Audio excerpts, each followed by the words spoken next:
Please note the views and opinions expressed by the hosts on this show are not necessarily the views held by the station. You're listening to Critical Mass Radio. Now, it's our turn. Well, don't worry, guys. I'm here. Just boards froze up on me. Just give me a sec so I can play the disclaimer and get rolling here. CMR Critical Mass Radio in association with We All Change Manchester and Freedom Northwest.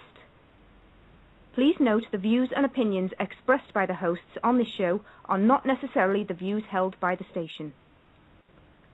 CMR is for people who want answers, because now it's our turn. And thank you very much. All right, as soon as the board loads here, I'll be just peachy. Well, I can say whatever I want now. Anyway, disclaimer or not, I would anyway. Yeah, it's kind of the nature of the game I play. I got up this morning, tinkled, and I didn't call anybody. Didn't need to. Nature already called me, so I thought, well, time to recycle that. Oh, there we go. Sorry, I was looking for the other one, guys. In association with We All Change Manchester and Freedom Northwest. Okay. That's not the one. You're listening to Critical Mass Radio. Now, it's our turn. All right, just to keep it interesting, unpredictable. That's the thing about egos. Oh my God, talk about predictable. Anyway, if you're ever looking for an ego, just look for the reaction. That's the reflection in the mirror coming back to haunt your sorry ass ego. That's so funny. Yeah, it's amazing how people can sit at the table, you know, and throw all sorts of garbage and food around, spit on the potatoes and the rest of it, leave the table. They won't bother to leave the house. Funny that. Anyway, leave that one where it is. All right, just scoping around here a little bit, and yeah, I had to defrag the computer again. So I was real sluggish today. I had a nightmare day trying to keep this little juicer going, and well, she's all a lot better now. So yeah, yeah, I thought you might like that. Listen, if you can't handle a meal at the table and you want to be rude about it, do the honorable thing, leave the fucking house, right? Don't forget to close that freshly installed door behind you. They'll tell you when you leave my house, you leave. That's it. So, sorry, I don't mean to, you know, call it out as it is, but I will. It's just fed up with dealing with people that are getting walked. I had a great chat with Michael today. Here's a little allegory analogy for you. If you want to get an idea of what the ego is, I'll give you a little picture. We talked about this and laughed quite a bit. If you can get the visual of a TV set with, you know, with legs and arms, and it's got a leash, and your body's wearing the collar. You're down on all fours, and it's taking you for a walk. And on the screen of the TV, it's programming everything for you. That's what the ego is. And that's I've said it before. It's like screaming at a TV, you know, during an episode of some whatever show, as if it's gonna change. It's like people that, man, it's funny to watch. You know, sports events and whatever, and just how emotional people get. Oh, just missed the net. Oh, tackled. Oh, you know, it's like, think about it. Seriously, sit back and think about it. Are you not entertained, says Gladiator. Yeah, right before I throw the fucking swords at you. Oh, yeah. Anyway, just kind of putting it out there for you guys. So the program, the TV program that is running your life that you think it's you, that's a pretty good picture of you. It's just kind of stuck on one or two channels, or some people a few more channels. Depends how many emotions they like to run through and get their point across. I think we've had a few questions regarding spotting egos. Well, it's very easy. The ego has to justify. It has to defend. Of course, it must attack. That goes without saying. Yeah, and as soon as it attacks and makes an ass of itself, because it always does, as soon as it gets called out, then it goes into, victim mode. Basically, it's a savior program. It's really easy to spot, if you get offended.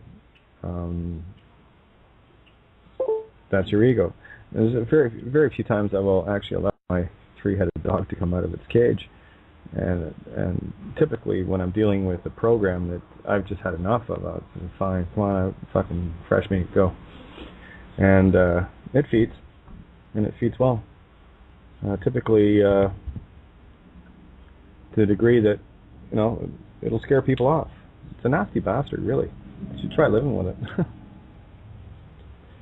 Try training it too. Yeah, it's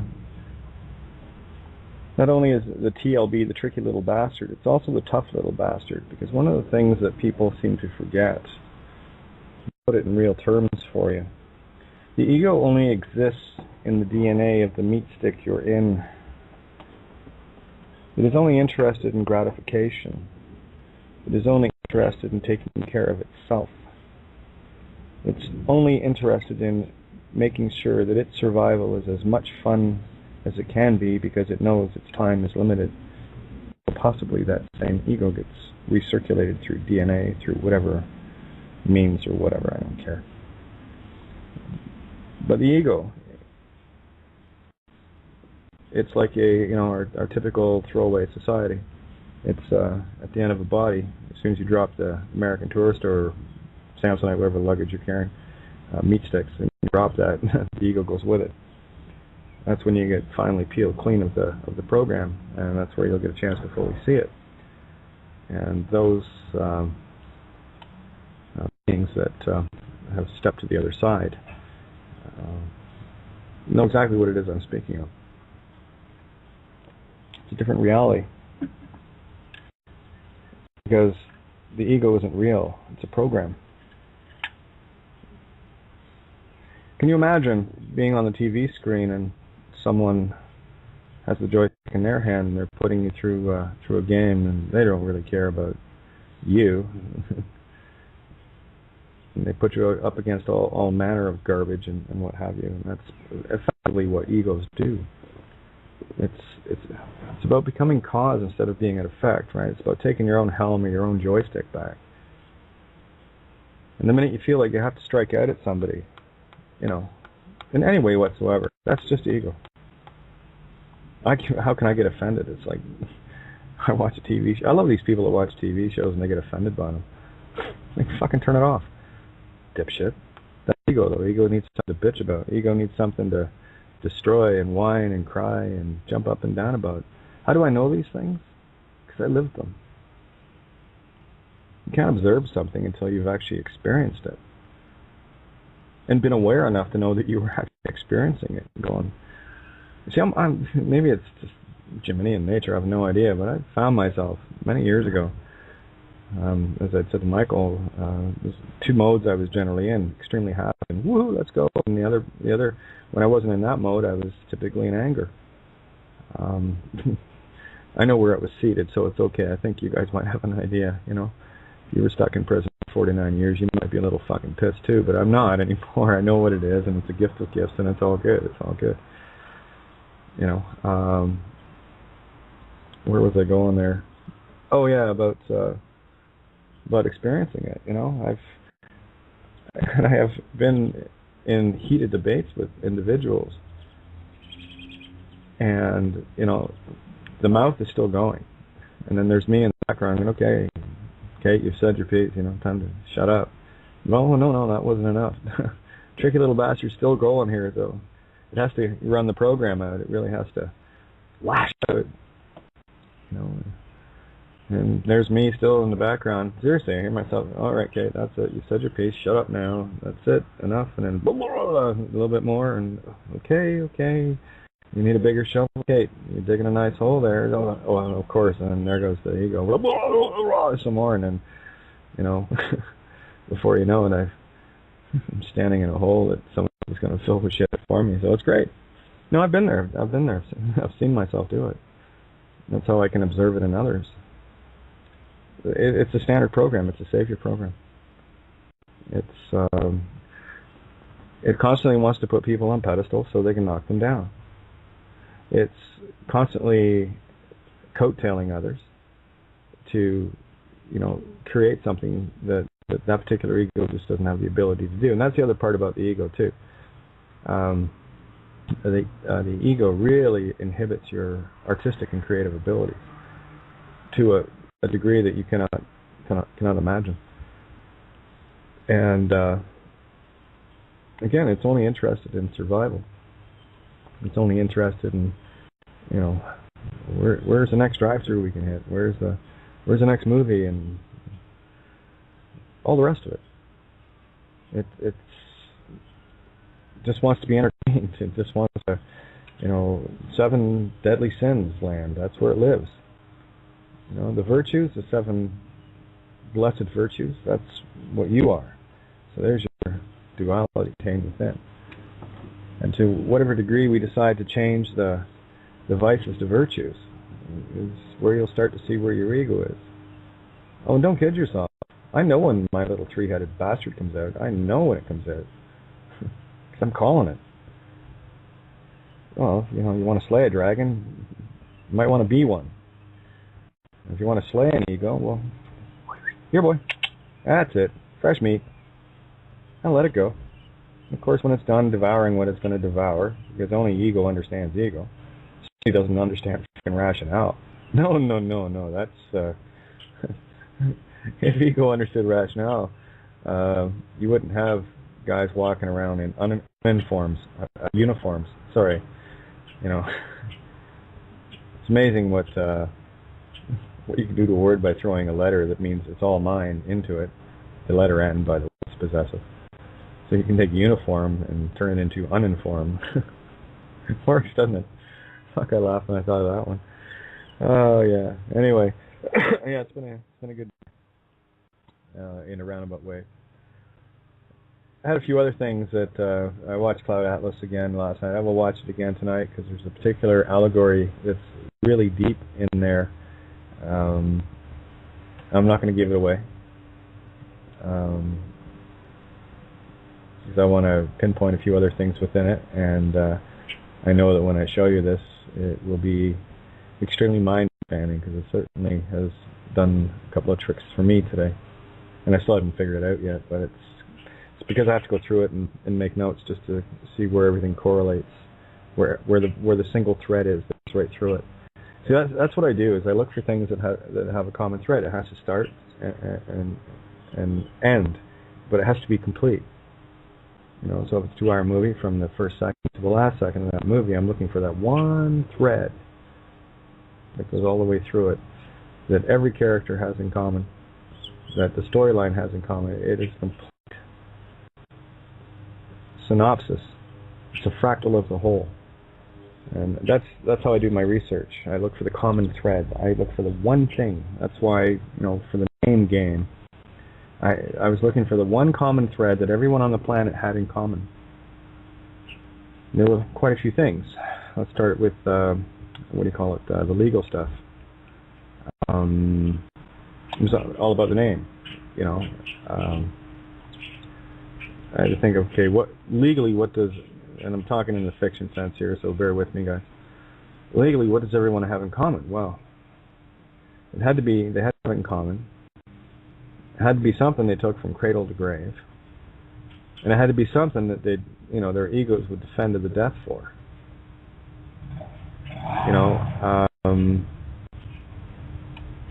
It wasn't culture, and it wasn't race and religion. No, those were all divisions of that one thing. And then it struck me about 3 years ago. So the only thing we all have in common that we'll fight to the death for, and we take from cradle to grave, is our name. Of course, it's right on the gravestone. Any more obvious than that? From the BC to the tombstone. Okay, so there's your allegory of that. And then there's other things that we all have in common as well, which, as things got a lot deeper and more rabbit holes, brought into view and finally coming out the other side of it, my game has always been a very, very spiritual game. I've searched my whole life. Oh, there we go. Kids are out. Anyway, searched for my whole life and looked at many different things. Because not any single religion or study or whatever group, what I did notice is, and what resonated with me with all of them was they had one or two pieces of it. They didn't have a complete picture. So it's a long time ago I left it all behind. I'd already been in there and played in their churches and whatnot. And I thought, no. If you want a good backstabbing, all you got to do is go to church. Yeah, turn around and ask for help, and wait to see how fast they run. No, I'm here to save my soul, cocksucker. Fuck you. Oh, and they do.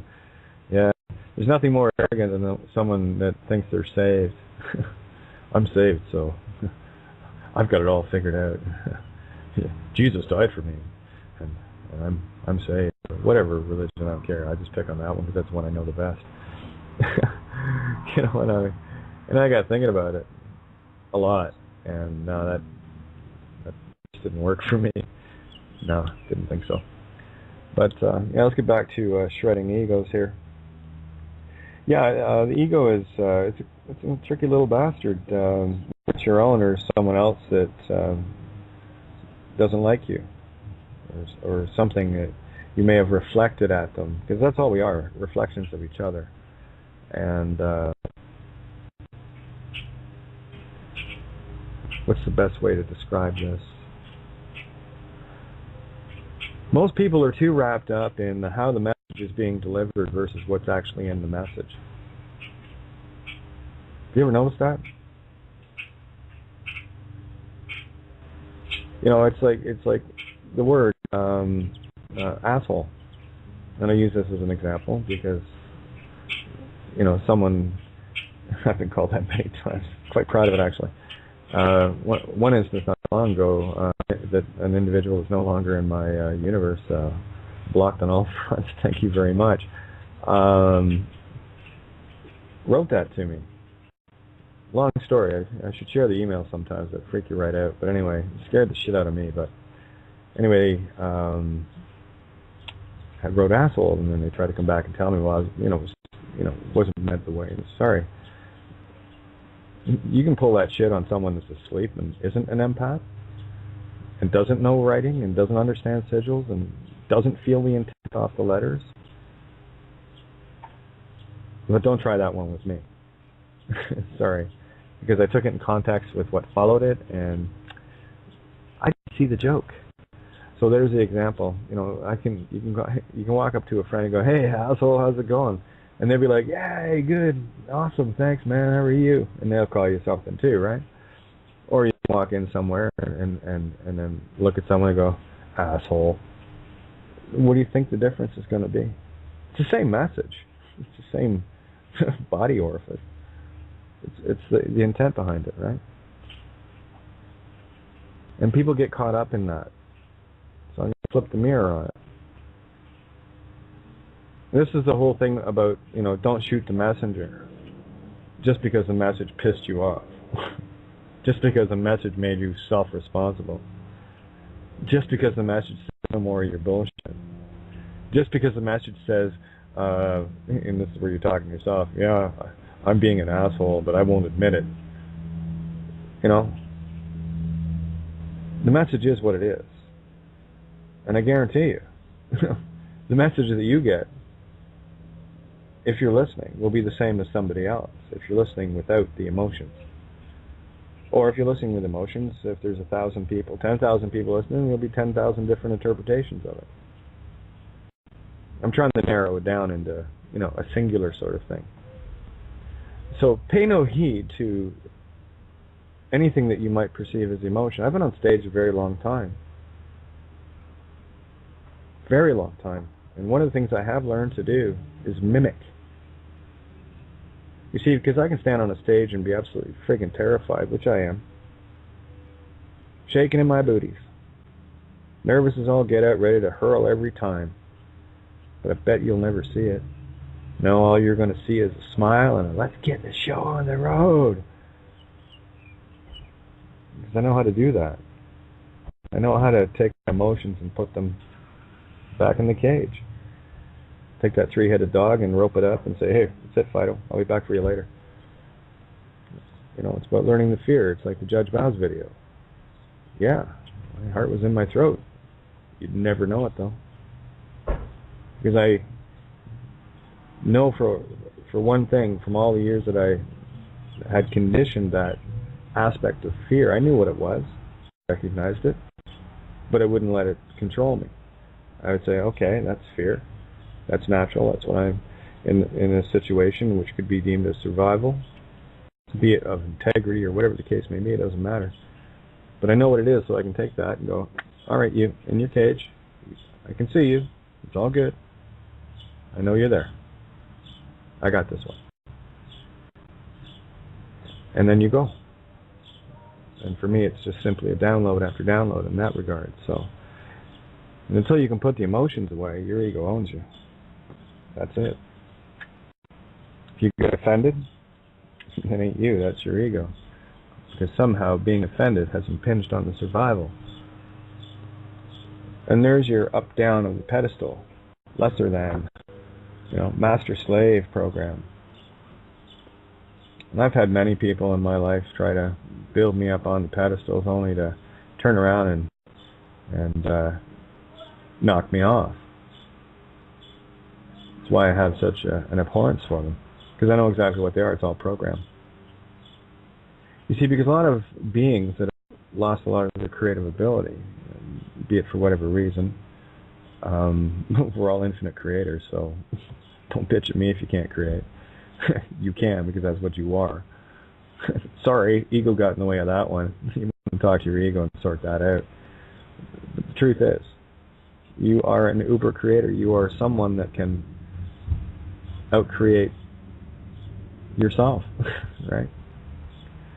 But when people get it, when the ego has so much control of somebody where they can't seemingly, they look at somebody and go, ooh and ah. Of course, I look at everyone that has their own little thing going on. I'm thinking, excellent, this is my shit, that's yours, cool. Whereas some people look at it, you can do that, and you can do that, and I can't do either, and then of course they'll either, pedestal, flow all sorts of ooh, ah, wondrous things at you.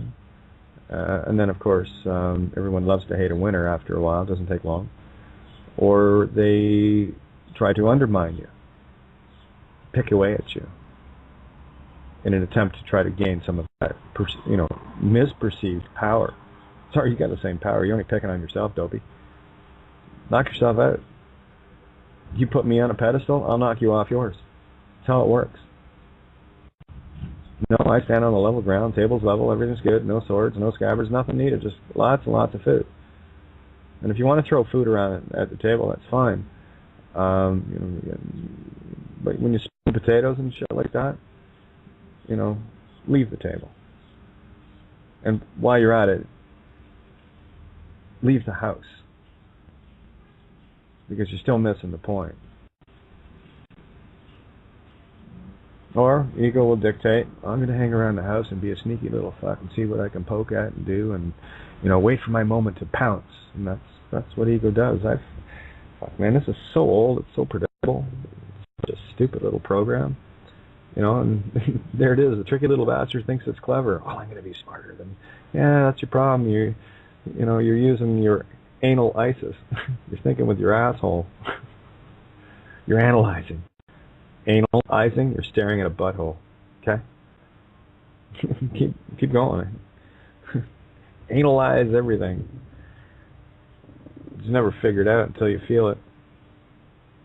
You never figure it out until you look in your own mirror. And I am one cold, hard, calculating bitch when I look in my mirror. I better have made a difference. That's the joy of every night before I get to my little sleepy spot on the floor. I look in the mirror and I say, I don't even ask a question anymore. I just look at, yeah, okay, we're good. I can go and just try to get some sleep, whatever the case may be. So, excuse me. Yeah, rather interesting little chat today with Michael. Thank you so much. Thank you also out to Janet.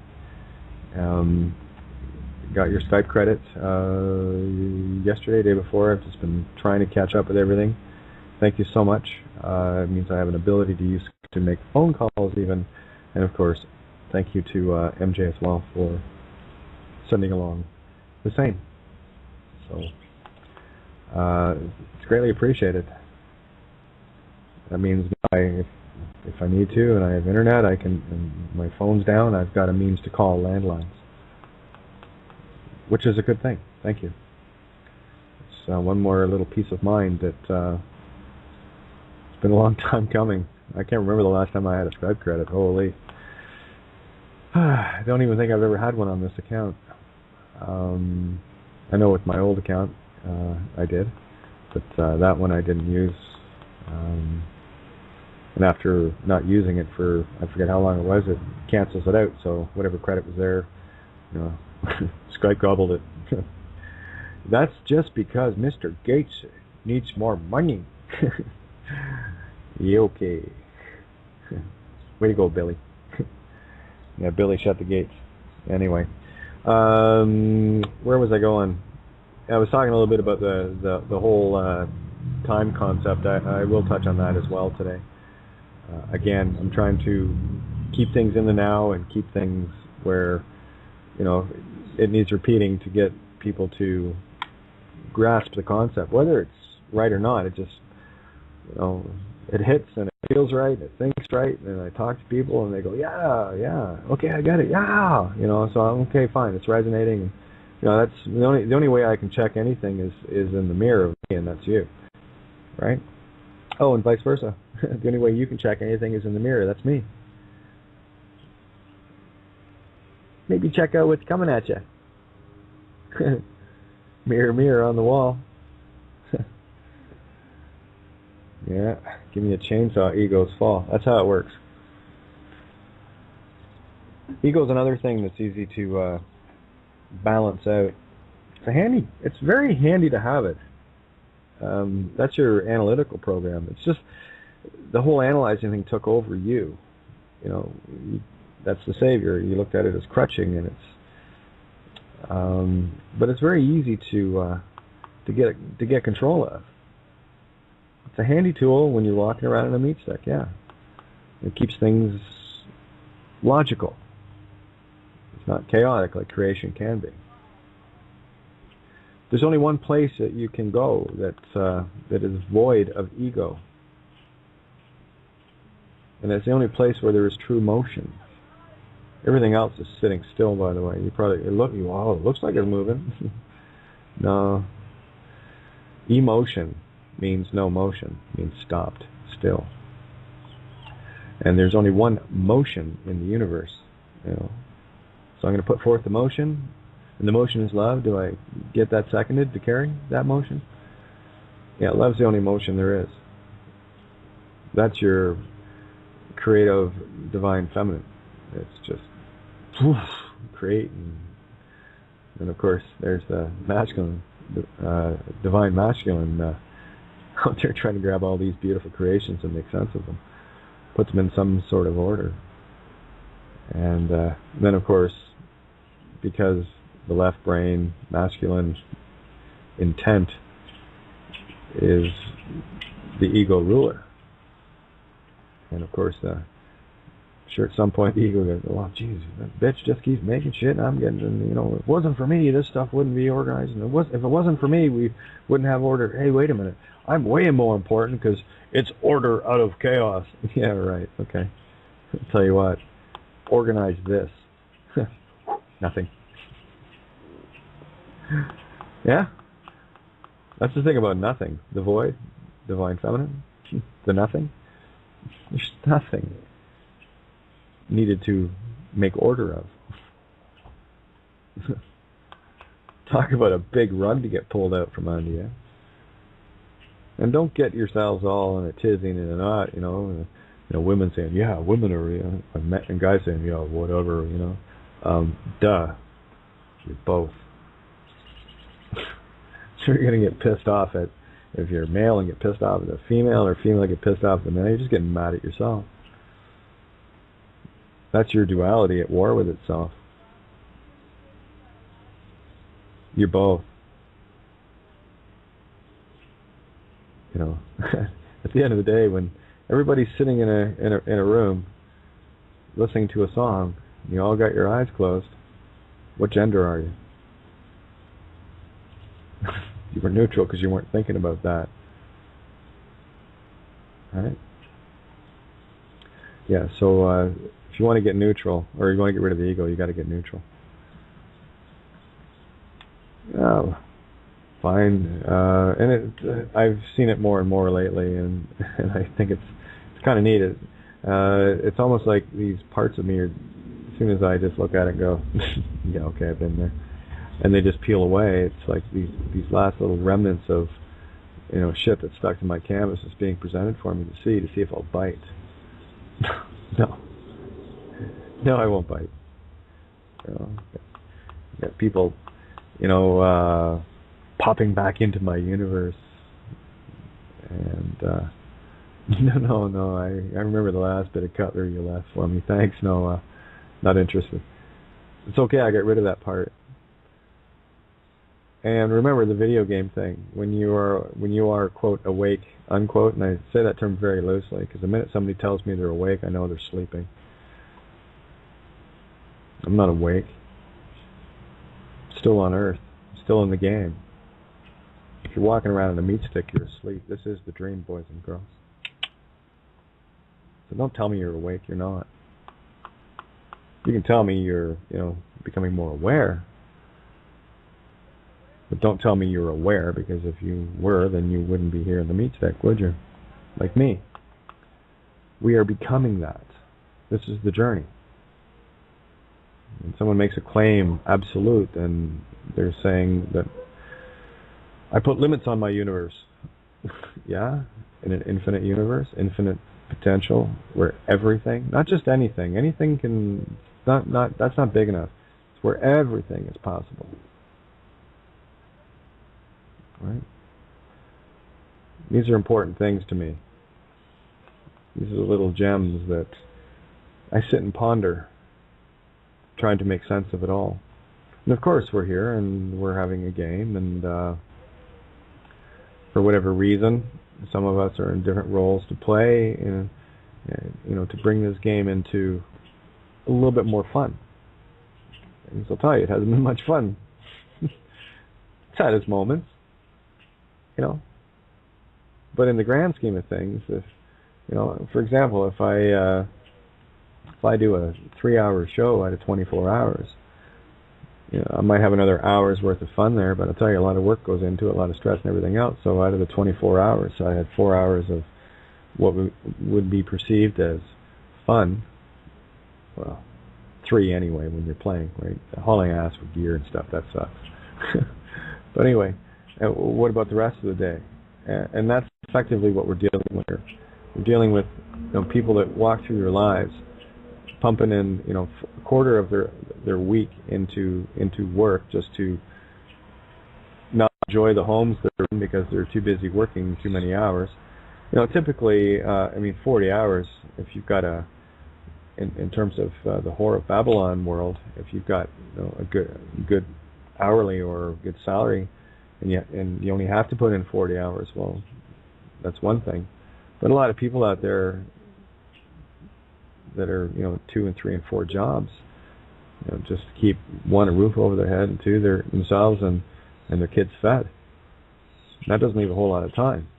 There's only 168 hours in a week, so you take 40 off that, you're left with 128. And of course, if you sleep 8 hours a night, there's another 40. So there's half your week gone in work and sleep. Seriously. gone.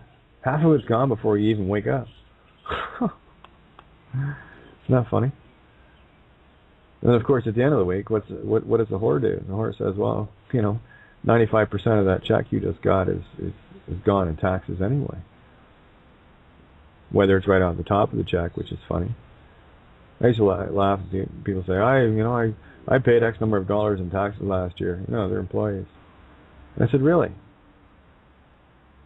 What do you mean? Well, look, here's $8,000 in taxes I paid. I said, you didn't pay it.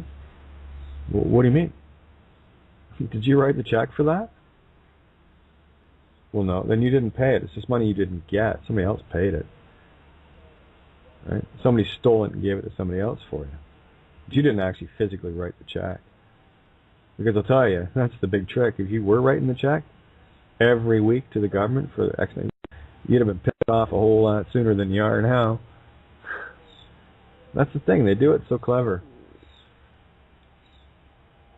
You can't feel like you've lost something if you never got it in the first place. Somebody else is doing the stealing for you. It's another corporate trap. It's beautiful. Yeah, I'll tell you, I've been an employer most of my life. I was the one writing the checks. I used to tell guys, shut up. That's why the last number of years I was in business, the last 6-7 years anyway, I never collected any tax. I never paid any tax, and neither did any of the guys working for me. They got paid straight out. And I did everything through the bank. I didn't give a shit. I shut down CRA many years ago. They didn't bother with me anymore. They kept, on occasion, they'd send a little teaser, bit of junk mail. I'd just throw it in the garbage. It's not me. You know that. I told you that. No, they'll still try to get the pound of flesh nearest the heart, those bastards. But that's because you're dealing with sleepy egos, right? You're dealing with half of our planet that are doing it are asleep. You got one half of the planet laughing at the other half. So we're laughing at each other here, right? But it's about putting things into real perspective.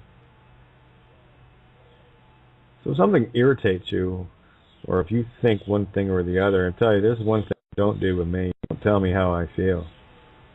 Because I guarantee you do that, I'm going to tell you how my three-headed dog feels.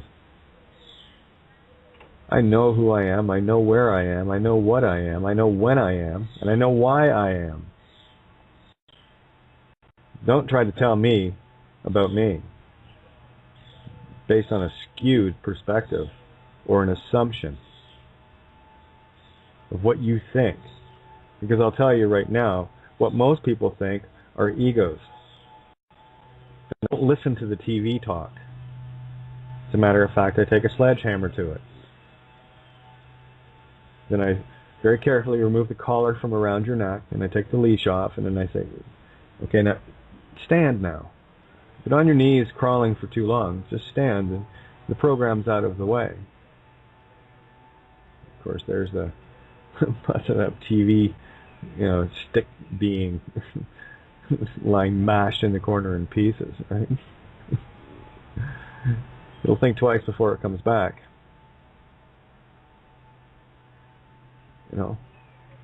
It's not a difficult thing to spot. It's always predictable. It always justifies what it needs to do, right? Yeah, it's not rocket science. It's not. So I'm gonna actually play a tune right now. Oh, actually, Santa was tagging me. Where are you here? Get my mouse working. That was a good thing. Oh, there we go. He's feeling better. Good, excellent. So, excellent. Santa will be joining us on Friday. He's feeling a lot better. Excellent. That's good to hear. Okay, let me see. Yes. Yep, the Love and Stuff room. Where are we? Interesting. All right, let me see. Good stuff. Yes, I'm very happy that Santo is going to be on the show. I've been looking forward to this. So I have got a first time airing of a song you've already heard, but you haven't heard it like this. So dear friend Brian got busy He's a studio type, right? Musician. Got busy, and I know he put a lot of hours into this, because I know what it's like to sit behind a board and tinker. Good thing I work to a click track, eh, Bri? Makes things a little easier to track. That's why I always work to a track. But anyway, it did some epic stuff on Like an Angel, and yes, Brian, you heard the exact drum beat that was going off in my noggin. Well done, thank you. I like it when people feel it. It's, anyway, so the song is none other than Like an Angel. Check out this version of it. You're listening to Critical Mass Radio. Now it's our turn.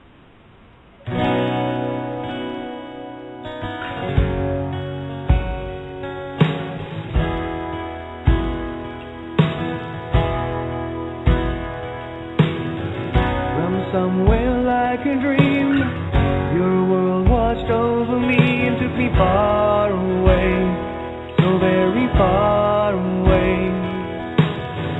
Made sense of all things wrong, gave hope where all was gone. What do I need to say, really need to say? Your eyes are all the words I need, wanting nothing in return.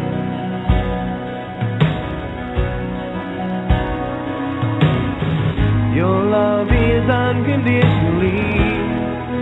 I have so much to learn. When I hold you in my arms, nothing seems to matter. I'll never let you get so far. Being there is what you do. When my world caved in around me, nothing through the smoke to see. There you were, still standing like an angel, holding on to me.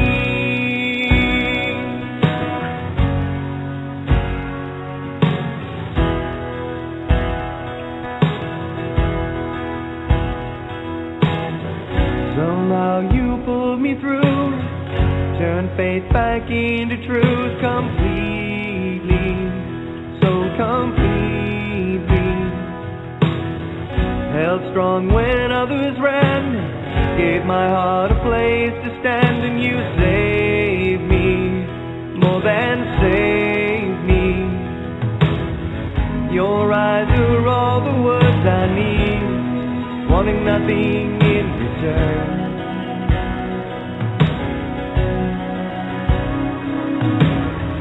Your love is unconditionally. I have so much to learn. And when I hold you in my arms, nothing seems to matter. I'll never let you get so far. Being there is what you do. When my world caves in around me, nothing through the smoke to see. There you were, still standing like an angel, holding on to me.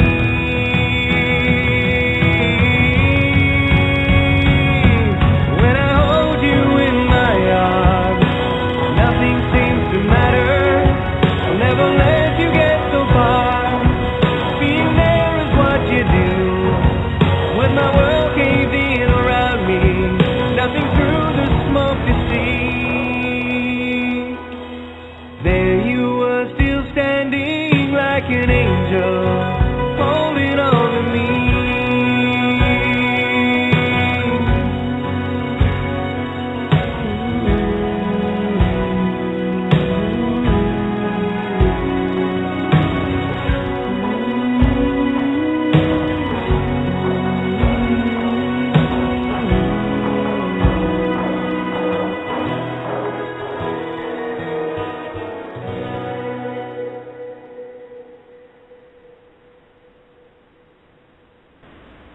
Yeah, how do you like them apples? Good work, Brian. Oh, yeah. See what I mean? It's one of the pleasures of life, and watching someone else's creativity join in. And it makes the sum of the parts greater than the whole. That's creation. That's what creation does. That's what creation is. You know? So very well done, Brian. Much gratitude. So I know the amount of time that went into doing that. I especially love the tail off echoing of the snare. It sounds like a horse riding off. It's beautiful. And yeah, not sure if I could actually get you the actual Pro Tools files for that. I think it was maybe 3 tracks total. It might be 3 because I did 2 acoustics on that, 1 cabled, 1 not cabled, and a vocal, just straight up vocal. So that's about as bare bones as songs get. Well, bare bones is just a straight take with vocal, guitar, or whatever instrument, and vocal. And then you just kind of build it from there. But yeah, you heard the drum beat. Dude, love it. It's one of my favorite beats. It's very intense. It's like a heartbeat, you know. It's just intense. Yeah. So anyway, excuse me. Sorry, just going down the chat. Yes, absolutely. So listen, I do want to touch on the time. Well, your ability to see time properly, but I'd love to get you guys jumping in here as well. So when I was talking to Michael today, and Michael, if you want to jump in here, just let me know. I'll pull you in because I always have great chats. MJ, anybody, just let me know. But I touched on this last night, and I'm going to touch on it again. I'm hopefully going to get better and better at trying to explain very deep concepts in a very simple way that can be grasped. Okay, here it is. You heard me talking last little while about, I have eyes to see and ears to hear. Universe, yourself, right? Show me what it is I need to see and hear right now. And the intention is there because for me it's about confirming things that I've already been working on. So I'm looking for verifications. I'm looking for things that resonate with that concept. That's what I'm always looking for. I'm looking for the yay or nay, right? It's always a yay though. It's kind of, that's the thing. Once you have the intention there and you've put it in, it's already creating towards that intent anyway, right? So you will always get confirmations. And some are really blatant, and some are a little bit not as blatant. Now they're just getting downright annoyingly blatant. We're traveling the same road and know the signs and everything else, and deliberately not, as soon as I think of something, I look and oh shit, there. Okay, yeah, got it. All right. So here's an example of it. So let's say you've just asked yourself that question. Now what you've done is you've opened yourself up to see and hear what the universe is going to show you that was already in place. It had to be before you asked.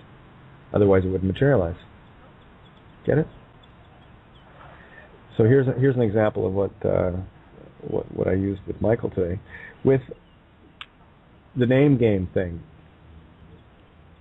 I would be looking for something that would really confirm that. So it would have to be something, let's say it's something very, very, and they have been like this, very blatant, very obvious. So let's say I have this concept that I want confirmation on. Am I right about this name thing? Am I on the right track? That's all I'm really asking. Am I on the right track? I don't need the answers. I just need to know if I'm on track, because the answers are coming anyway, right? That's where I find them, within.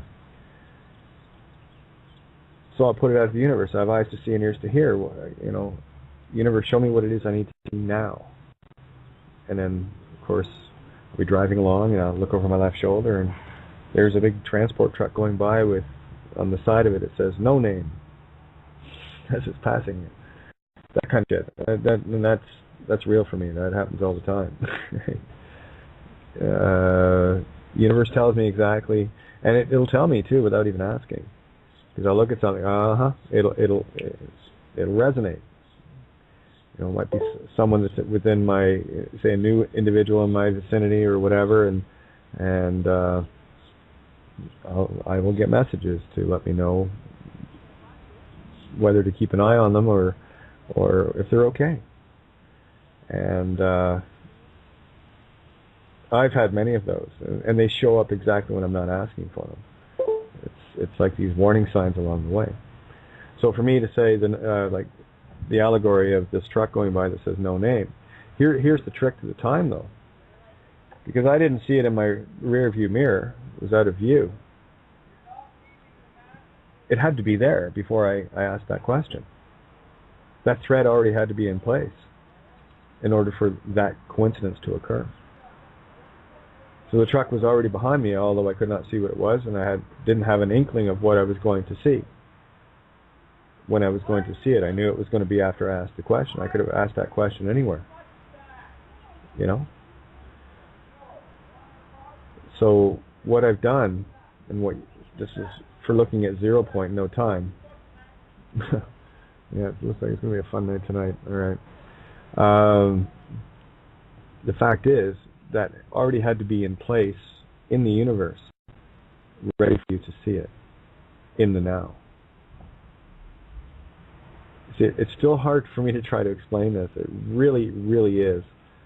There is no time involved. It was already there when you asked. There are no coincidences. Everything for a reason. Everything is already there, being directed for you.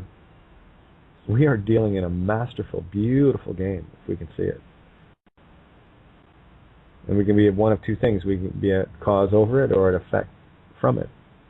And what we're dealing with on this planet, mostly, by a long stretch mostly, are people at effect. They're at effect to their surroundings, they're at effect to, their lives, their cultures, their, geographics, whatever the case may be, wherever their meat stick is, right? And then, of course, if that's not enough, now you have to bring in all the other forces that come against this, religious beliefs, gender concepts, you name it, the list, politics, sports, whatever, it doesn't matter. I mean, these are all things that come in to distract and poison you from who you really are, to keep you in the bread and circuses of their idea of Rome. And for the most part, people are quite content to be a part of that. So I'll touch on that again as soon as it clears out a bit more. In the meantime, what do we got? Oh, okay, here we go. Open up the line here. Hello, Tracy, how are you? Is this Tracy 303? That's Tracy 303. Hi, Kate. How are you? Long time no hear. I'm good. I know, right? Mm-hmm.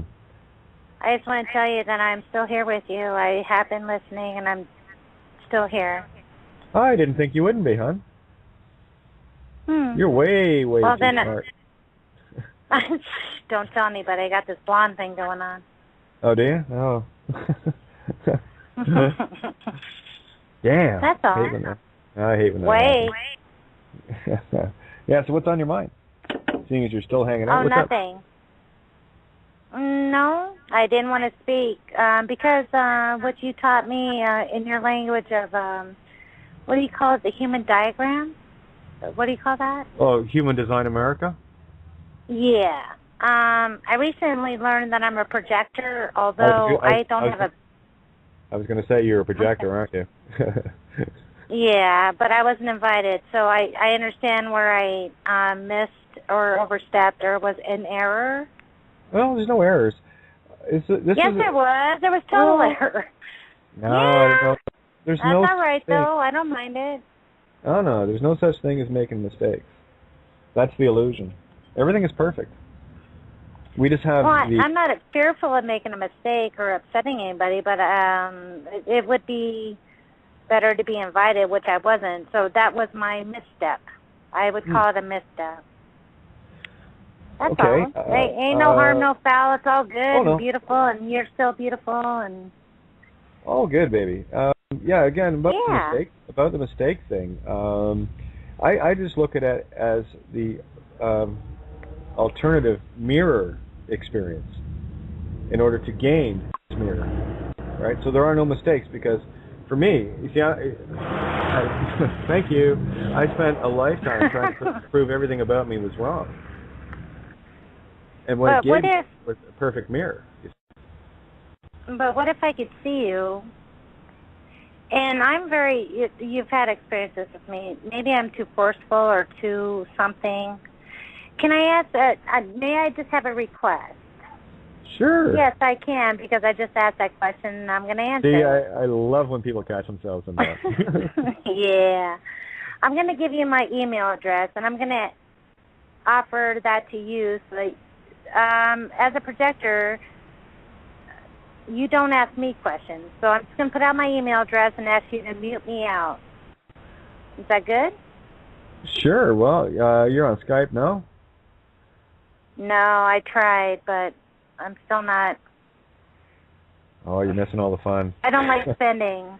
It doesn't matter. It's free. Yes, sir. It is. It's free. Oh, it's free. I don't care about free. I'm a hard worker. I make enough money. It's not about that. But email's free as well. Can I give you my email address, Kate? Sure. Well, better yet, why don't I just give you mine? That way everybody gets it. And yeah, but that's because as a projector, you'll never respond or ask me a question. Are you kidding? I answer Everybody knows you, Kate. You're famous, honey. Oh, no, I'm not. If they don't know it, how about I give them your email address? See? Broadcasting. Katie Renee at live.ca. I give it all the time. Well, there you go.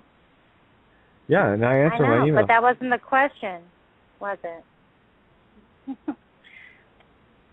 Anyway, can you mute me out? I just want to let you know that I'm here and I feel you. Oh, good, baby. I'm good. right here. But mute me out. Okay, Con. All right, bye, babe. Take care. Talk to you in a bit. Awesome. Yeah. Katie Renee at live.ca. KATIERENE at live.ca. That's my personal email. My Facebook is kate.renee.5, KATE.RENE.5. And Skype, spells her name properly this time, is katie.renee.thompson, KATIE.RENEE.THOMPSON. And for emergency purposes only, and that's not your personal self-help phone number. Hi, Kate, I've got an issue. I've got a parking ticket I want to take care of. No, because I won't answer the phone. My cell number is 226-971-9675. So there you go. No excuse to not get a hold of me. And Twitter, can I remember? Kate of Gaia, I believe, on Twitter. So there you go. Don't mind me, I'm very shy about giving out my information. Not. Which brings up another quick little subject here. I laugh my head off every time I see CIA, FBI, NSA, all the rest of it are, they're looking, emails and your privacy and shut up, man. Do you know how hard I've worked to make sure these guys know where I am? Holy shit! I had to make a judge bow to get them to notice me, for crying out loud. Yeah. And here's all these people worried about their, under surveillance. Well, mirror, mirror, aren't you looking at them? Picking them apart for their frauds and everything else? That's why I never had a problem with them looking at me, because I'm looking at them. The harder they look at me, the harder I can look at them. It's a free will choice. I don't build duality walls there. At all. So, better check Skype. Something's telling me to check Skype. I gotta check Skype. I did. Yes, indeed. There we go. We're heading over to the 11 Stuff Room. This is why you need to get on Skype. Get you in the 11 Stuff Room so you can come in and spit on the potatoes and hang out in the house for a while, then leave. Yeah. It's interesting. See, that's the thing, and I keep telling people this. People still don't get this. Everything I need crosses my desk. Every bit of information, every observation I need to look at from 2, 3, 4, 5 perspectives, whatever the case may be. That's the thing about doing what I do. Everyone talks to me. Everyone. Everyone. So I get a really beautiful panorama of what's going on, which is great. Because that way, if I have the big panorama, I can actually observe it and come here and share that panorama with you. It's interesting, for those of you that get Suspicious Observers emails, I do. I quite enjoy his planetary and solar overviews. And for me, they're gauges. It's like he sends me a cosmic report of what's going on in the intention realms. And there was one, I think yesterday or today, one or the other, and he was talking about Fukushima. There's radioactive water leaking into the groundwater. And my first reaction was, good. That's what my intention is, to poison their well. That's verification. Others will see fearborn. Oh my God! Oh my God! Yeah, keep looking at it that way, and you'll keep creating it. But what it told me allegorically was that the concept of, if you can't be on urine therapy, put the intention into the well. Poison the well with love and responsibility. Yeah, you want to use my DNA, my urine, my actual ether life force? You use it for anything other than good intent, or it'll destroy you. There's the deal. So it's not a gift anymore. It has considerations on it. And that's the thing, when we, go to the bathroom, we don't put any consideration on it. We just, no pain, no strain, just sit there and drain, right? So start putting some considerations on it. Start putting some ethereal bindings on it. You want to change the world? There it is. As above, there's the 60 hertz grid, the wire. There you can see it. It's like the trees, right? The trees will show you. The tree's got, goes up out of the ground, and it's got all these beautiful branches collecting sunlight and feeding itself. And of course, when you get down to the bottom, you see the tree trunk. That's basically where your vision stops. But there's roots that look almost identical to the branches going up. There's branches going down into the dark, getting nutrients. So not only is it going into the light to get nutrients, it's perfectly balanced, and going into the dark to get nutrients as well. Right? That's the 60 hertz wire grid system, microwaves, smart meters, all the rest of it. The meat stick control mechanism that we can see, and we're all staring at it. And I was more interested in the control grid we can't see. That's the ethereal, and that control grid is underground. It's called the sewer system, and that's the only place. Think about it. We talked about this last night. Here's a real brief overview for those that weren't tuned in last night. The urine that comes out of you is plasma. It is refined blood. Okay? That's where the water comes off. It's excess, and nutrients and minerals gets drawn off and gets put into the bladder. It's not waste material. It's excess, good stuff that your body constantly creates, because your blood is ether. That's why there's plasma in your blood. Plasma? Look up the word. It's energy, right? So what you have there is, you've got plasma, blood imploding, plasma imploding throughout your system. That's how it moves. Your heart doesn't pump it. Your heart would explode if it tried.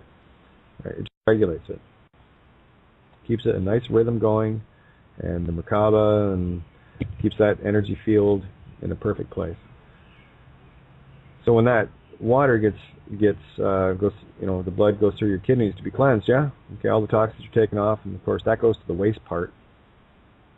They can have that. Well, there's consideration there if you're using it for anything other than creating, food and life and all the rest of it for what it's intended to go back to Mother.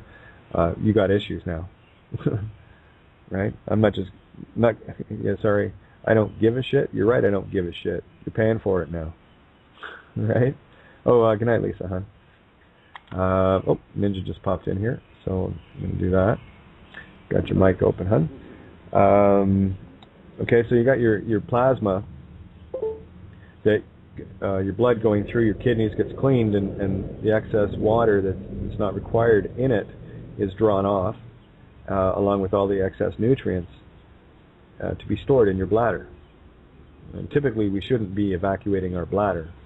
We should be balancing our intake and our outflow. If we do it right, we'd never have to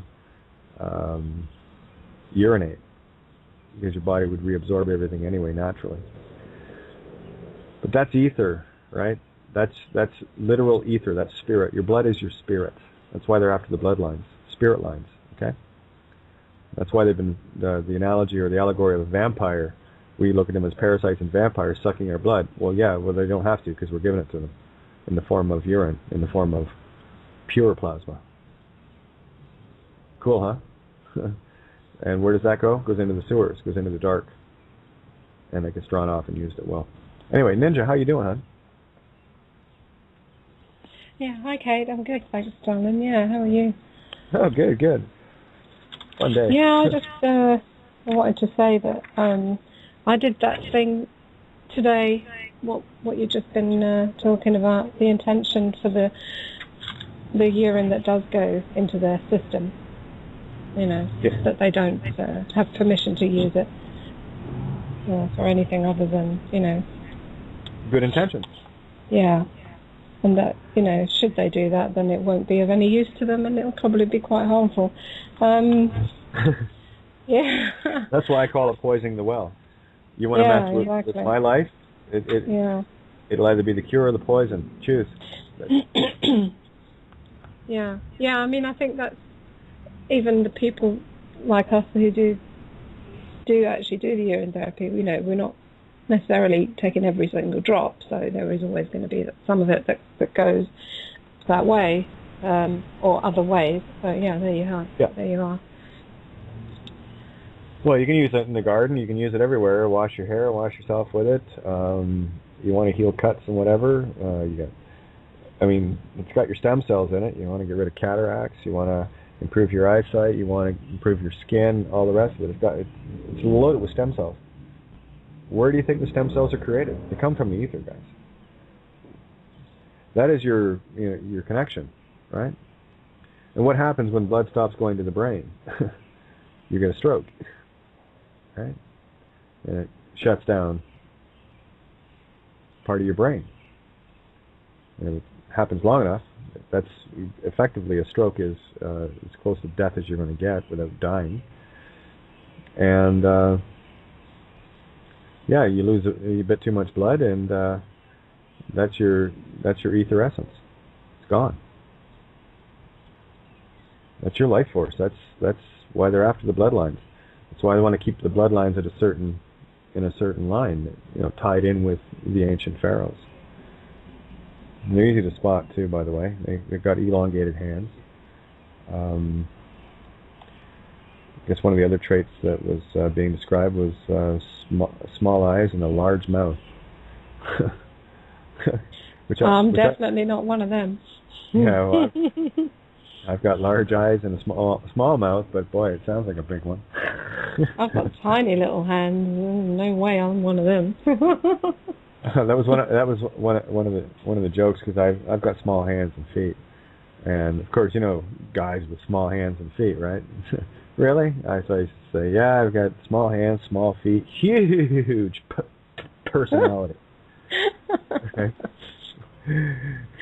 So there you go. I make up for personality. The things you learn about Kate on the show, eh? Unbelievable. But it's because I'm shy. I am. This is stage mode for me. Anyway, yeah. So I was thinking you were gonna tell me you were trying out the I have eyes to see and ears to hear. Show me the way, universe. Now. Try playing that game, guys. You'll be amazed at what you see. Don't doubt yourself either. Just watch. Watch at the first things that come popping up for you. You'll get lots of oh my me moments. Ohms. Get it? Oh my me. Just a coincidence. Yeah, so trying to think here where else I want to go. I was kind of hoping that Michael was gonna join in, so I'm just gonna see if he's available and drag his sorry ass in here. We had a great chat today. Looks like Michael's. I think he popped off for a while. I'm not sure he's back yet. Oh, okay. Cause his pencil's still. No, it's showing online. Let me see. Well, I can drag him in, and if he can answer or not, it's up to him. So that's what I'm going to do. And because he's showing online, and worst case scenario, he can always what do you call it? Join the call anyway. So yeah, see if we get him here. The neat thing about when I talk with Michael, there's something neat about when I talk with you, when I talk with Michael and with MJ. There are certain things that come out from each perspective, because you all bring something really cool to a table, and I get a chance to interact with that perspective and get to be a part of it. So that's one of the things I found.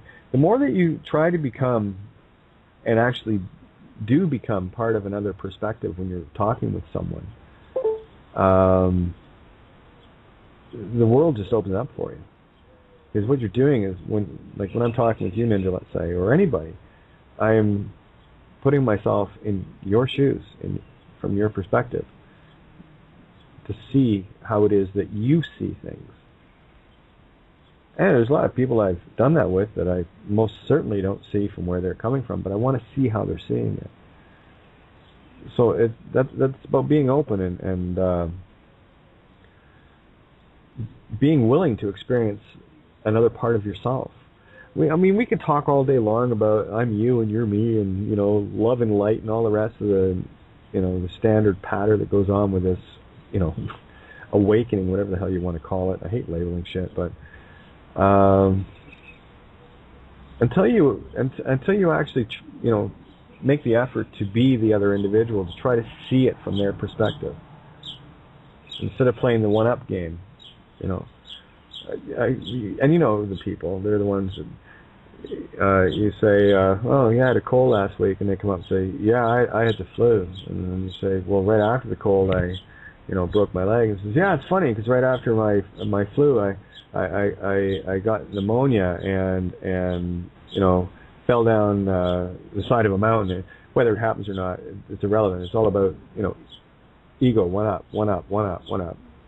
So I basically stop at the first time one wants to do a one up, I just leave them there. You could probably take that to some very silly levels and say, well, yeah, I actually just died yesterday. Oh, well, I just died now. Yeah, I'll shut up. Yeah. There's no winning with it. So you just no. You just kind of go, yeah, that's yours. Enjoy. Yeah. Hey, take the win. Woo! It saved me the bother.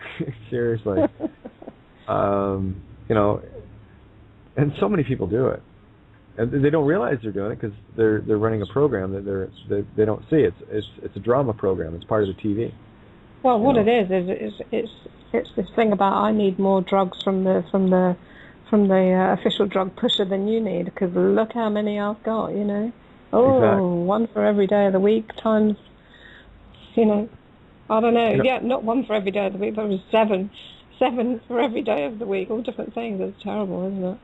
Well, it is, and you got these people that have their, pill containers, and it's like, and I'm not talking the jars, I'm talking the actual take one every day, and there's like 5 in each compartment. Yeah, I know. Those little pill containers, Monday, Tuesday, Wednesday, all the little things, and a little plastic box you carry with you, and it's all full up. And it's not bad enough. Some people have 2, 3, 4 of these things. Oh my God! That's their whole life purpose of, well, I've got to take this pill at such and such time, and this one at such and such a time, and I got to break this one in half, and it gives them a sense of purpose. Well, it gives them a structure to their day. Right. Look at how low that creative level has gotten to. Well, it's like how to poison yourself in an orderly fashion, Well, yeah, I'm an avid hypochondriac, and I have more pills than you, and I have to schedule my day every day, and this pill's for this, and this pill's for this, and this pill's for this, and that's what you got a heart for. It's your mind over matter. Just drink your way. You feel a whole lot better very quickly, right? You can cure yourself. You have the answers within. You don't have to believe it. Yeah. You don't have to believe it. It's a fact. It doesn't require your belief. Thank you, Mark Passio. That's one of my favorite all time. I don't believe what you're saying, Kate. Well, I don't care if you believe it or not. Truth doesn't require that. It just is. Whether you like it or not, whether you can swallow it or not, it's entirely up to you. What do you think's on this table? Doritos? No. It's set with all the bounty of truth that you can handle. Pig out. That's the thing. And the more ego you get rid of, the hungrier you are, and the more you want to eat. That's how it is with me. The more shit I can get rid of, the more I can unpack this camel, the happier I am. Because when I get rid of the garbage, dump all that crap off, I got lots of room for the new good stuff. So there's your transitioning. Garbage in, garbage out. Garbage out, good stuff in. Good stuff in, stay. Keep that one there, and until you finally get your random access memory, get your RAM, and it will grow. Your RAM will grow. The more that you learn, the more that you stand in truth and understand truth, and accept it instead of denying it like most people do, you will actually increase your hard drive, and 2, instead of working with 64K RAM like most people, well, that's going back to the days of Commodore 64, eh?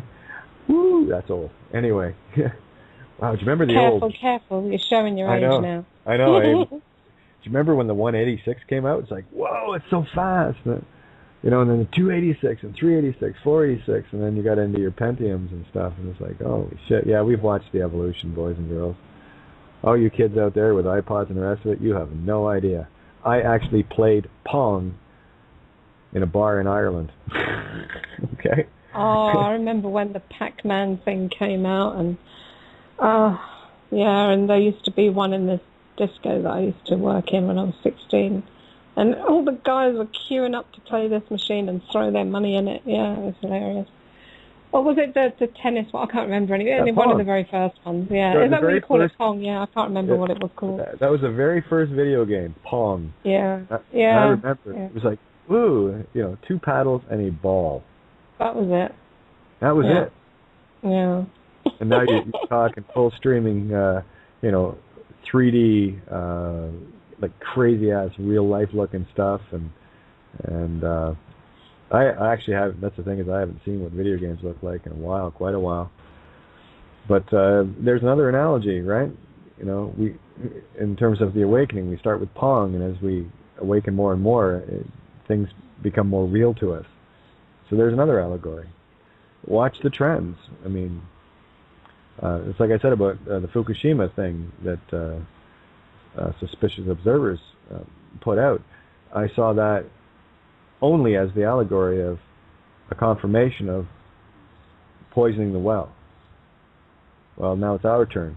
And that's the thing, when we poison the evil well, what we're doing is we're healing that garbage that the evil well did, because all water is connected. All water, now especially your ether water, okay? As soon as one molecule of water hits another, it's connected to all water. That's how we heal this planet. So start changing your intentions. Don't take my word for it. Just do it. See what happens. Try it. You might like it. That's it. It's too simple for some of us to grasp. I mean, everything, I think, is dressed up to be complicated because, if we realised how simple it was, the game would have been over a very long time ago. Well, that's it, a very long time ago, someone said we were, you guys are very simple. And we've done everything in our power to complicate the shit out of it. Just, no, we're not. That's the ego. Yeah. Look how confused we can be. Look how complicated things are. You go back through, I had to watch, there's a video someone posted with regards to northern Australian tribes that had never been, contacted from outside, the white man, as it were. And I watched the first interactions, this French guy going in and, totally poisoning these people. As the one guy said so eloquently, yes, these people are the Stone Age. They're living in the Stone Age. They had stone tools and lived very simply and had not been tainted by man, civilized, if you want to call it that, ever. And then here's this guy coming in without asking the question whether or not he should. Walks in and then starts, showing them things, and the video starts out with them being in fear. Of course, they've never seen this before, and they got this video camera running, and these, you can see the fear in their eyes. Even the different skin color and the clothes and everything else, and I'm sitting there, and I know there'll be a lot of people looking at it, going, "Oh, isn't that neat? Look, we're bringing these, what we would deem in our quote civilized manner, bringing these backwards people into, civilization. How backwards is that?" And the guy said, these people are in the Stone Age, and they just jumped the Bronze and Iron Ages right into the Age of Steel. And I said, yeah, you just trashed them. That's terrifying, isn't it? Well, that's I haven't seen thing. it, but listening to you describe it, that's terrifying. And hello, here's another non-coincidence.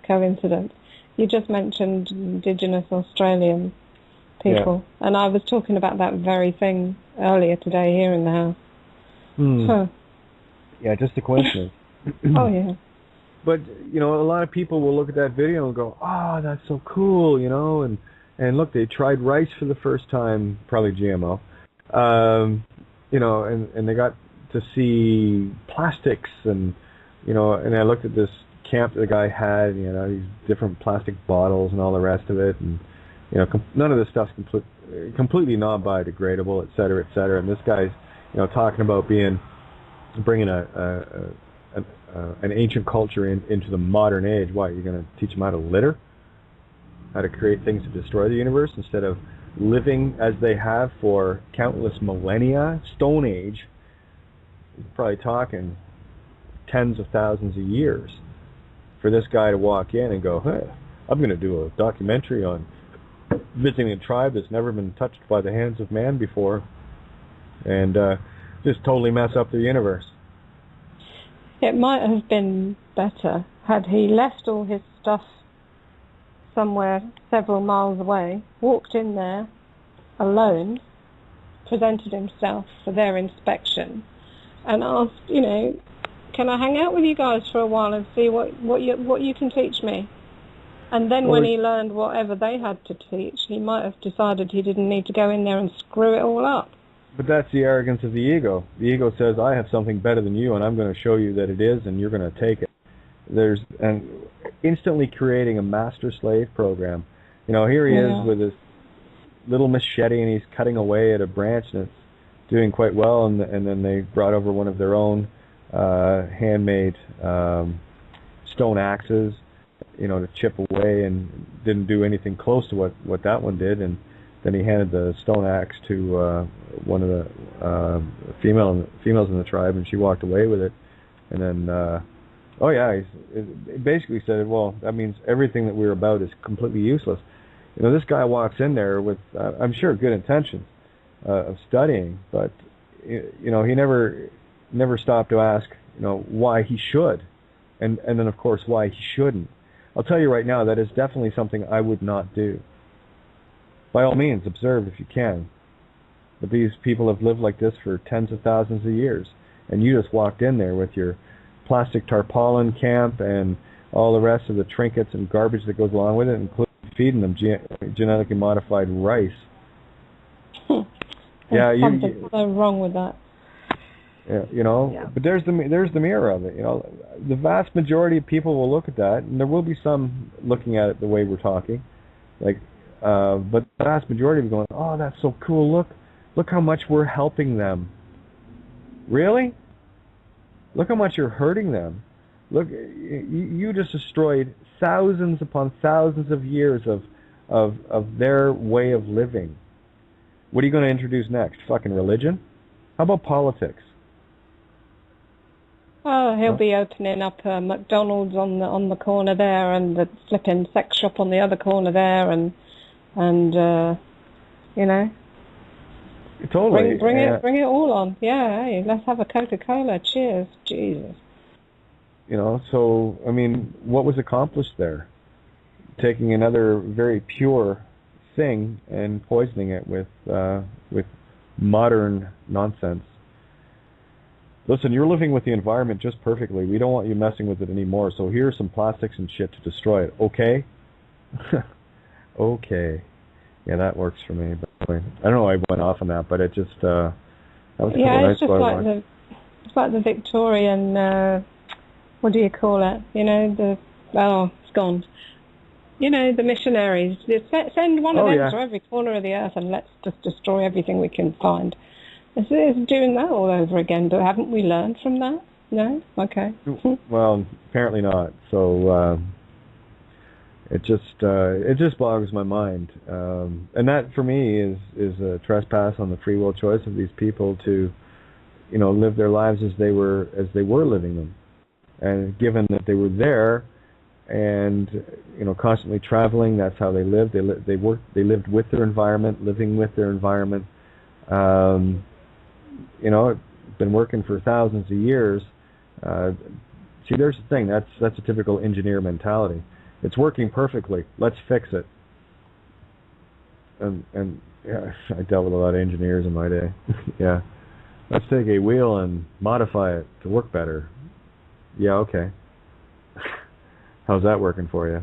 Well, until they get the anti-grav thing happening, that's not going to work either, but there you go. No, I found it very interesting nonetheless anyway, so I'm just trying to decide where to go now. Bear with me for a sec, guys. Yeah, because I could talk about, here, there was a question earlier that I got. Let me just scroll down and see it. It was regarding ego. And by the way, guys, I'm not an expert on ego, but I sure as hell know what mine is, and I know what it isn't. And for me, that's all anybody really has to see. So, let me see. Where was it? What is the landscape of the tamed ego? Really, what should we be using it for? You may have covered, at least touched upon lately. Okay, what is the landscape of the tamed ego? Well, for me, that is when you can get into neutral and leave it there, and observe it. Observe the coin from the edge, from the rim, right? See the head and the tail at the same time.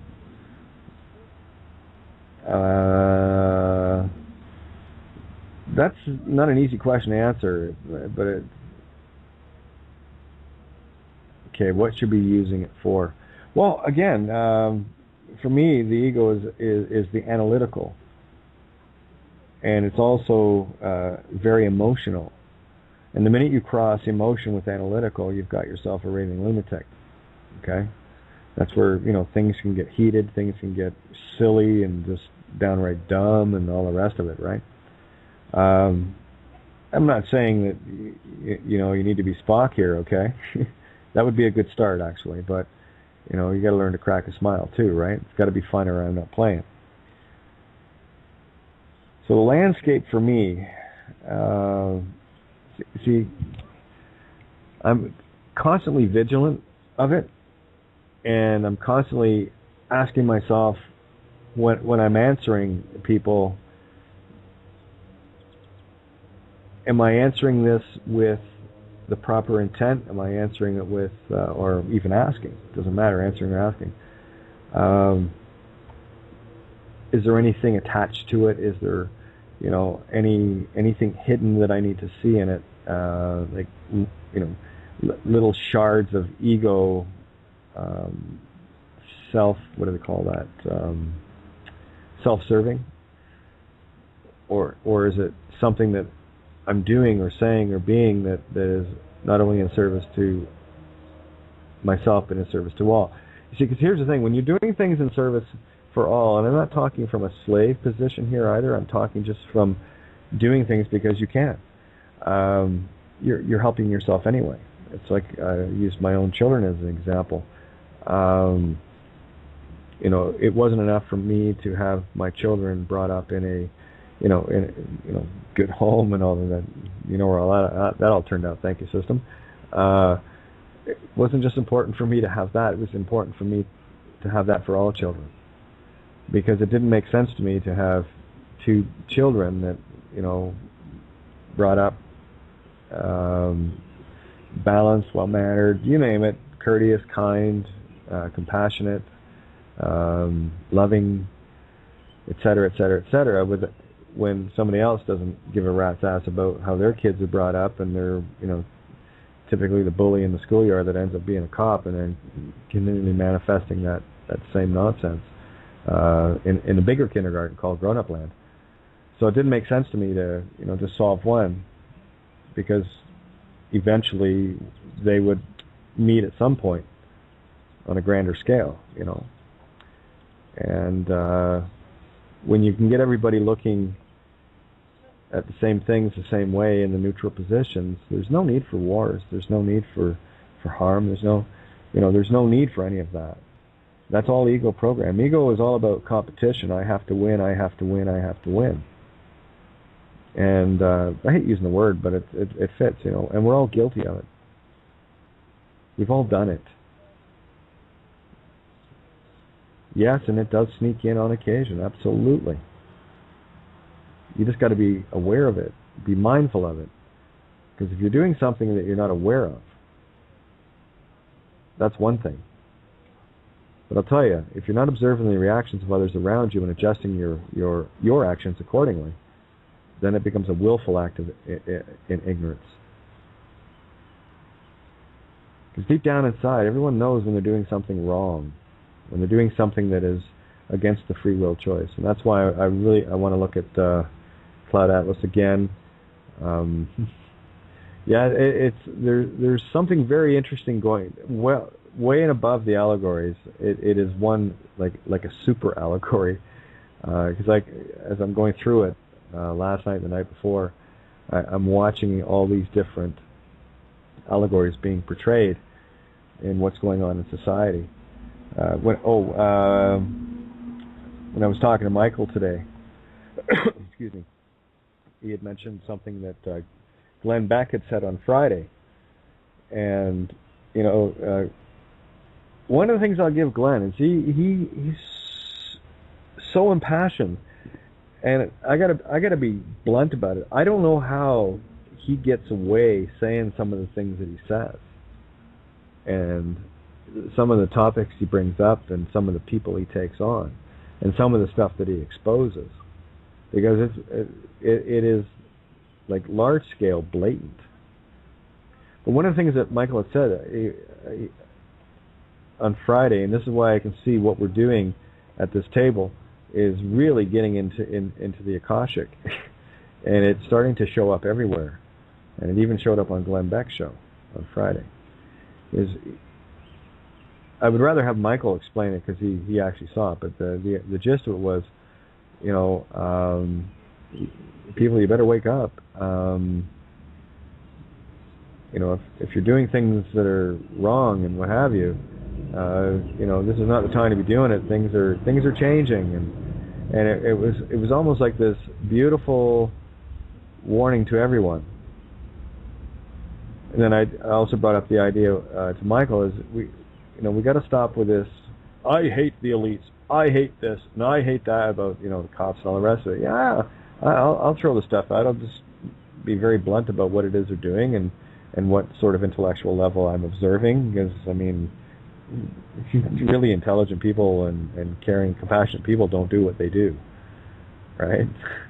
Go out and rape and pillage and harm to collect, force people to take pieces of paper that cost them money so that they can buy more drones like them, like themselves, right? You get more tools to do even more. What happens when everybody is a drone, right? But anyway, there's people that are doing that and they're waking. I mean, the one case, I think the guy was 26 or whatever, CIA whistleblower, and he's in Hong Kong right now. And one of the things that I saw, the headlines, I think it was 20. I think it was 26 or whatever. Throws entire life away to expose this. He didn't throw his life away. But I get what they're saying. He certainly, if he was looking for a career to move up in the CIA, he certainly blew that one, didn't he? Very large whistle away, right? So, but there's another sign of those inside awakening and starting to come to terms with the choices they've made, starting to come to terms with whether or not they're doing the right thing. The same thing I would have wished that documentary guy had thought a bit more about the ramifications of what he was doing. It's really cool to go in and appease my ego about getting this documentary because I'm the first one to see this tribe and talk to them and whatever. I see the mirror of it. I'm the first one to come in here and destroy thousands of years of cultural perfection that was quite okay just being left alone. So see, there's good and evil in everything. In a duality, we end up looking at one side or the other. That's what ego does. Ego separates things. Ego can't see both sides. Ego has to be right. Ego has to justify itself. It's a program. Turn the channel, right? Grab your remote back, will you? Put it on satellite. Instead of being focused on 1, 2, 3, 4 channels, open up to the infinite universe. Change your channel. Change your frequency. Because here's the thing: when you change your frequency, it's just like a radio set. Let's say you're listening to 101.5 FM. Does that mean that 101.6 FM isn't on the air? Or 101.7 or 101.8? Just because you're only hearing 101.5? No, all of those frequencies are there. Which one are you tuned into?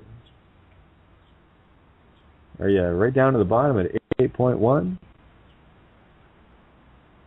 Or moving towards the top at 108 point whatever? Probably 108.9. But anyway, where are you? What are you tuning into? And the ego is going to keep you tuned to the low bands, no question. And all we're trying to do is become the tick-tocks, the clocks in the room that are ticking and talking a little bit louder than the rest of the clocks in a dominant frequency manner to get others ticking and talking, and that's what we're seeing. We're seeing the tick-tock of the planet. And I'm going to say it again. Do not think for 1 second you cannot change the world. Of course you can. You are the world. You are the macro and the micro of the universe. Ask and you shall receive. And I'm exactly where I'm supposed to be right now, and exactly the position I'm supposed to be in. Give me this perspective. It's perfect. In as much as it's imperfect. What side of the coin am I looking at? Well, no, I'm going to look at both sides. You know, you take the curses and the blessings at the same time, and you find the center point, and you see the bigger picture, and you start working towards that, not the self-serving one. And we can talk about baby steps all day long until I'm blue in the face. That's all I've been talking about. And one of the things you've probably noticed lately is I'm just intolerant of dealing with the same TV programs all the time. I'm tired of the reruns. I want something original. I want to see you. You know? Can you imagine watching the same Gilligan's Island episode over and over and over again? Still stuck on the third episode of Coronation Street, and it's never going to change? How long would you last before you took a sledgehammer to the TV set? That's the egos that I want out of the way. Because one, they're trespassing and shitting all over my universe with drama and the rest of the crap that is so for me. That's sorry, it's not my cup of tea. You want to talk about the game, or you want to talk about this, that, and the other, and how you're pissed off at this family member, and you know, so and so is sleeping with so and so, and the rest of the crap that goes with it. Yeah, go ahead, play your little drama games. But I'll tell you right now, it's going to take some serious work to climb out of this rut that we've been in for countless thousands of years. So if any one single ego gets offended and has to, you know, spit on the potatoes and run out of the, run out of the house, then so be it. Because a tricky little bastard is a tough little bastard, and it's been holding us down for countless eons. It's going to take a little work to get rid of it.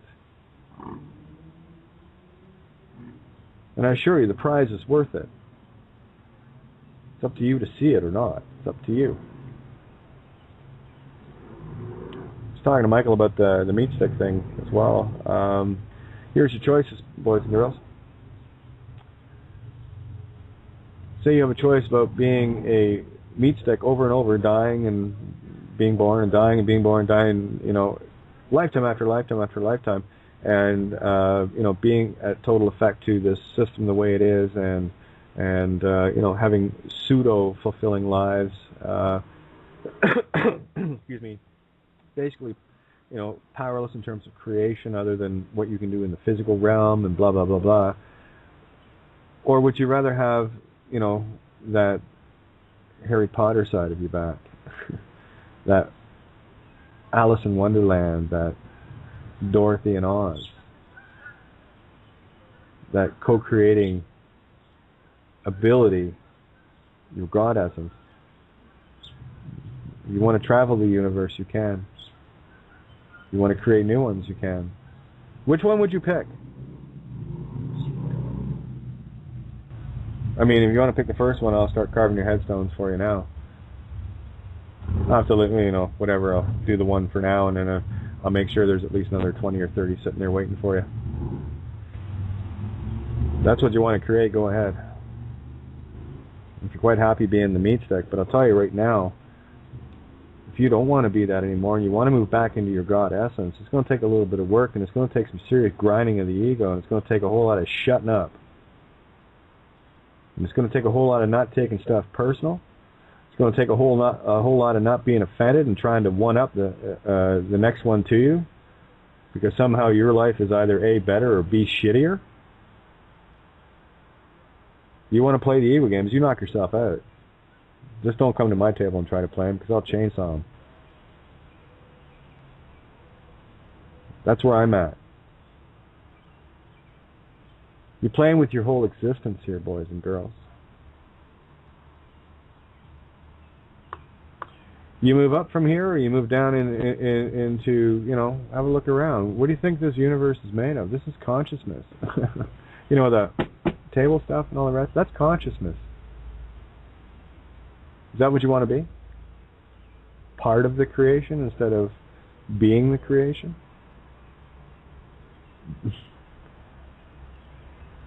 That's consciousness. Every bit of matter you see is consciousness. Wonder who that was. Wonder what part of consciousness fell so asleep that it became a rock. Is that what you want? Or do you think it's actually worth fighting for something a bit more? To bring all the consciousness back? That's my game. I didn't show up here for second place. And anyone that's still stuck in their ego is happy with second place. I haven't got time for you. I really don't. I'll be happy to put my coffee on you. Hey, you gotta have a table, right?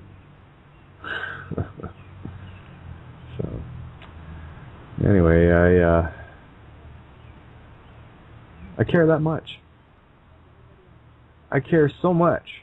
You can call me anything you want. You can hate me. You can spit on me. You can say anything you want. All I'm going to say to you is, "Aw, did I hurt the widow's feelings?" The ego. And for those that have listened for any length of time, you know I'm a bitch about it. I make no bones about that.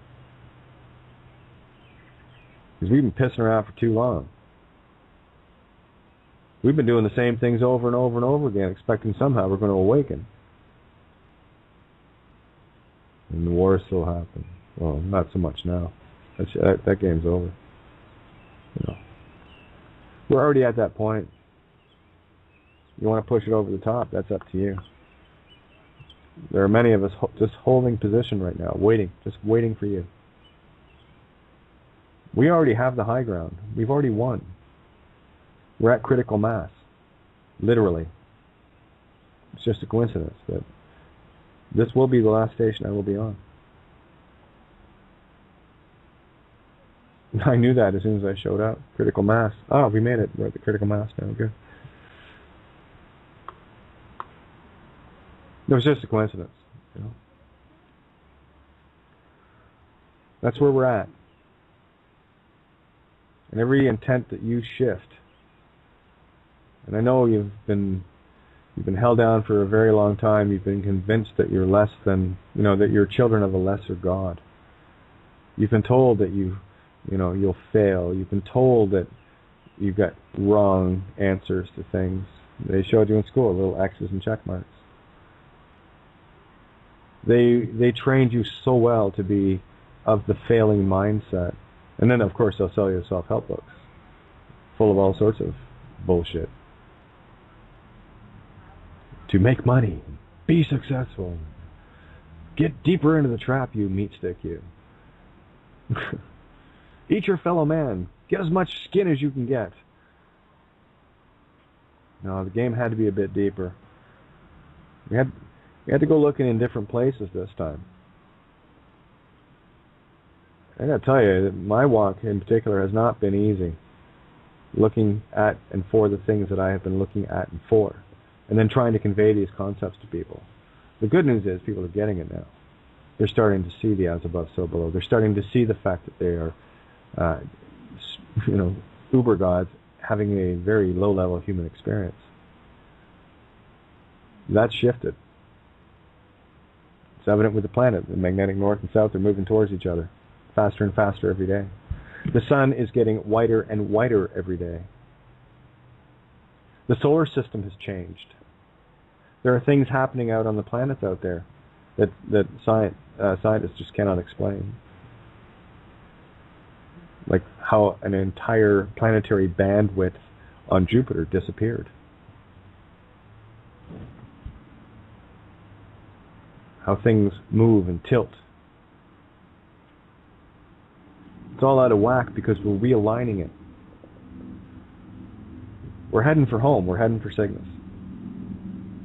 And I cannot tell you sincerely enough how critically important you are. And all you have to do is change your mind. That's it. Nothing more, nothing less. Just change your mind. Stop buying the lie. Stop staring at it. Stop rubbernecking the nonsense. Start creating something more worthwhile. We've had a lot of great teachers over the years. And they typically got ridiculed or crucified, allegorically. Right? No, this road will not be easy. And you know you're on the right one because you're the misfit. You're the one that never fit in with anything, anyone, anywhere. You were the black sheep and the black swan. You're the one that stood out in the crowd. You were the weirdo, freak, troublemaker, noisemaker. Walk to your own drum. You didn't care if it was in beat with everybody else or not. Typically it wasn't. And if you want proof that you're one of the most important pieces, who did they come to? Who did everyone come to when they had issues? They came to you. That's the thing about truth. When you smell it, you home in on it, and you're it. No, a lot of great teachers. A lot of great teachers. I just got tired of being told that they were liars by the very people preaching it. That was the scary part. That was the really scary part. So, what do we got here? 5 minutes, so I'll do my shout out now. Yeah, great big thank you to Paul, Giovanni, Lisa, and the crew at criticalmassradio.co.uk every single night. A couple hours every single night to get the message across to everyone. A place to gather, a place to change our minds and create new intentions instead of buying into the old ones. That is a gift of gifts. Thanks just ain't enough, but thanks anyway. That's how it works. I'm not sure if we're going to roll into the recording. That's going to be determined by you guys if you want to get involved or not. I've pretty much said all I need to tonight. Yeah, it's up to you. So you got 4.5 minutes to get on the board to determine how much further this goes tonight. I'm quite content. I've got across enough stuff that I thought I needed to get across today. And yeah, what else really needs to be said? I'm kind of itching to get into Cloud Atlas anyway, just to follow that thread. You know? For those that have seen the movie, I'll give you a hint at what I'm looking at. There's a very deep thing within it. There's a little birthmark. A comet, if you will. I saw a whole lot of different things with regards to what the comet represented allegorically. You look throughout different parts of our supposed history. You know, the ancient cultures that are right now, by the way. Everything is now. So there's something I'm very particular I'm going to be looking for, and I'm kind of in the mood to write anyway, so. Ninja, any comments, huh? No, yeah, I'm feeling like you actually. I think an early night wouldn't hurt to go off and do something that you feel is important. If nobody's got anything else to add, I don't. Yeah, it's it's kind of nice because I actually feel complete tonight. I've said what I needed to say, and there's so much more coming. I just want to make sure I get it all, put together right. And the stuff that I've been talking about for the last couple of days, I want to put into an essay form anyway, so that it's there for people to play show and tell with. So I think that's that. What do we got here? About 2.5 minutes left. We can roll into the recording a little bit, but I'll close her out with a song. What do you want to hear, Ninj? Yeah, You're the Sun to Me. I like that one. Okay, we'll do that one and close her out with that. Of course, you're the sun to me. You all are. And I need you guys to know how incredibly amazing and wonderful you are.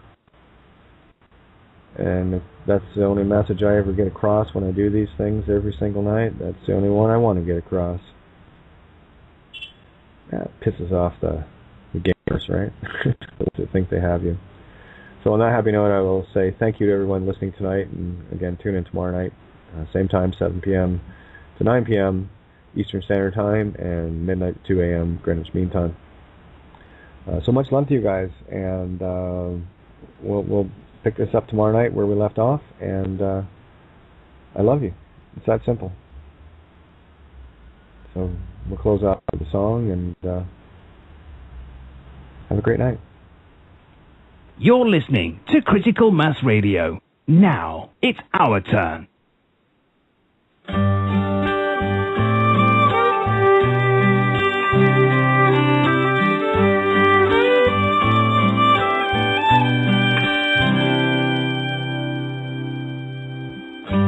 Ever woke up when it just can't get much better? Feel the sun on your face even when it's rainy weather. When nothing matters, just as long as we're together. You're the sun to me. You're the sun to me. And I can't remember ever feeling like I'm feeling. In the clouds all day, got me flying, got me reeling. And there ain't no way my heart can't be concealing. You're the sun to me. You're the sun to me. And I find just a little bit more and more each day. Another reason that'll settle in. I know I found my way. All I had to do was look far enough to see.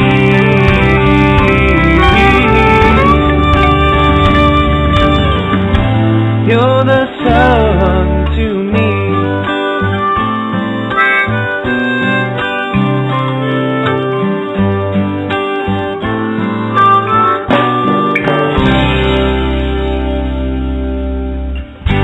And I got my reasons, but they won't need explaining. But why I smile all day, even though it's always raining. 'Cause you're the one thing that is constant and sustaining. You're the sun to me. You're the sun to me. And I find just a little bit more and more each day. Another reason that'll settle in. I know I found my way. All I had to do was look far enough to see.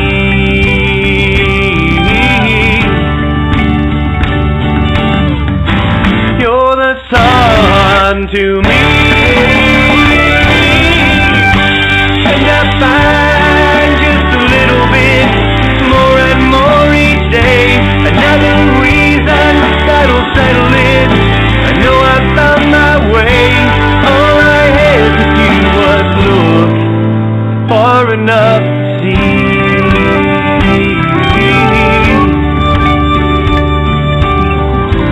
You're the sun to me.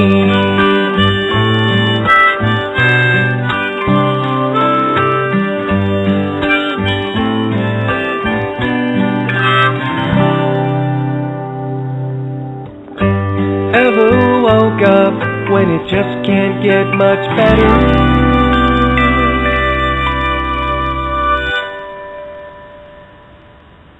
Good night, and thank you all for listening to yours truly, Kate Gaia, here on Outside the Box on criticalmassradio.co.uk. Catch you guys tomorrow night. Much love to all. Create. Video provided by verdictproductions.com.